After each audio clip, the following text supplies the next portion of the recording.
Assalamualaikum warahmatullahi taala wabarakatuh. Halo semuanya, perkenalkan nama saya Umu Ahya dengan NIM 201101040003 dari kelas D1 PGMI. Baiklah, di sini saya akan menjelaskan materi kelas 6 yaitu tema 2 subtema 1 perbedaan dalam persatuan. Oke, selanjutnya simak video berikut ini ya. Oke anak-anak, kita masuk ke dalam tema persatuan dalam perbedaan. Nah, yang pertama ada makna persatuan dalam perbedaan. Jadi, apa sih makna persatuan dalam perbedaan itu? Sering kita ketahui atau bahwa kita ketahui, Indonesia adalah bangsa dengan beragam suku, bangsa, budaya, agama, dan keberagaman ekonomi. Nah, perbedaan tersebut merupakan kekayaan yang dimiliki oleh bangsa kita. Untuk menjaga semangat persatuan dalam perbedaan, kita perlu hidup dengan rukun. Hidup rukun dapat dibangun mulai dari lingkungan keluarga, sekolah, hingga masyarakat. Nah, gambar di samping adalah gambar anak-anak yang sedang bermain sepak bola. Jadi, pada gambar tersebut merupakan contoh dari makna persatuan dalam perbedaan, yang dimana mereka sangat bermain dengan rukun. Ada beberapa sikap yang diperlukan untuk mencapai persatuan dalam perbedaan. Sikap tersebut perlu diterapkan oleh semua anggota masyarakat. Nah, sikap-sikap tersebut antara lain sebagai berikut. Yang pertama ada sikap peduli. Hidup rukun bermula dari sikap peduli terhadap orang lain. Peduli berarti menyadari bahwa orang lain mempunyai kebutuhan yang berbeda dari kita.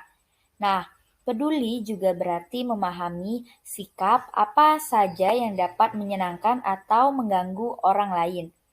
Nah, gambar di samping adalah contoh dari sikap peduli, yang dimana di sini mereka peduli tentang masyarakat yang sedang membutuhkan pertolongan atau sedang terkena musibah. Nah, untuk sikap yang kedua yaitu ada mendahulukan kepentingan bersama. Nah, sebagai bagian masyarakat yang beragam, kita perlu mendahulukan kepentingan bersama di atas kepentingan pribadi atau golongan. Nah, gambar di samping menunjukkan bahwa sikap mendahulukan kepentingan bersama, di mana masyarakat sedang bergotong royong untuk membersihkan jalan, sungai, dan membangun jembatan yang sedang rusak. Selanjutnya, untuk nomor 3, ada toleransi kepada orang lain. Nah, apa sih itu toleransi? Toleransi artinya sikap saling menghormati dan menghargai antar individu meskipun terdapat perbedaan. Gambar di samping menunjukkan beberapa seseorang yang mempunyai agama yang berbeda-beda. Nah, mereka saling bertoleransi ketika seperti contoh ada perayaan hari raya atau acara-acara yang lain. Nah, untuk selanjutnya, apa sih manfaat hidup rukun? Jadi, manfaat hidup rukun itu yang pertama, untuk menciptakan kedamaian, yang kedua, hidup menjadi aman, nyaman, dan tentram. Dan yang ketiga, menghindari perselisihan. Yang keempat, dapat saling membantu ketika mengalami kesusahan. Dan yang kelima, mempererat persatuan dan kesatuan bangsa. Selanjutnya ada nilai-nilai persatuan dalam perbedaan di lingkungan sekolah. Nah, apa sih contoh-contoh nilai persatuan dalam perbedaan di lingkungan sekolah? Jadi, contoh-contoh dari nilai-nilai persatuan dalam perbedaan di lingkungan sekolah yaitu yang pertama, ada membantu teman yang kesulitan saat memahami materi pelajaran. Yang kedua, bermain bersama pada jam istirahat tanpa membeda-bedakan. Dan yang ketiga, membantu peringatan hari besar agama yang dilakukan di sekolah. Dan yang terakhir ada mengerjakan tugas piket secara bersama-sama. Nah, lantas apa sih manfaat yang diperoleh jika menerapkan nilai-nilai persatuan dalam perbedaan di sekolah? Jadi, manfaatnya yaitu yang pertama, dapat saling membantu jika ada pelajaran yang tidak dapat dimengerti. Yang kedua, suasana belajar di kelas menjadi nyaman. Dan yang ketiga, persahabatan semakin erat. Dan yang keempat, membangun kekompakan antar siswa. Nah, gambar pojok di bawah merupakan contoh dari nilai-nilai persatuan dalam perbedaan di lingkungan sekolah.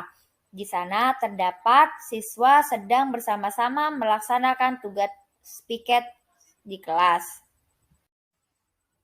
Nah, jika tadi kita membahas tentang nilai-nilai persatuan dalam perbedaan di lingkungan sekolah, pada slide ini kita akan membahas nilai-nilai persatuan dalam perbedaan di lingkungan masyarakat. Jadi, di lingkungan masyarakat kita perlu bersikap peduli. Kita harus membantu tetangga atau kawan kita yang sedang memerlukan bantuan. Meskipun berbeda suku, agama, dan lain sebagainya, kita juga perlu bersikap toleransi di lingkungan masyarakat. Nah, contoh dari nilai-nilai persatuan dalam perbedaan di lingkungan masyarakat yaitu yang pertama, seperti membantu korban bencana alam tanpa melihat latar belakang mereka. Yang kedua, mempersilahkan orang lain untuk beribadah sesuai agamanya masing-masing.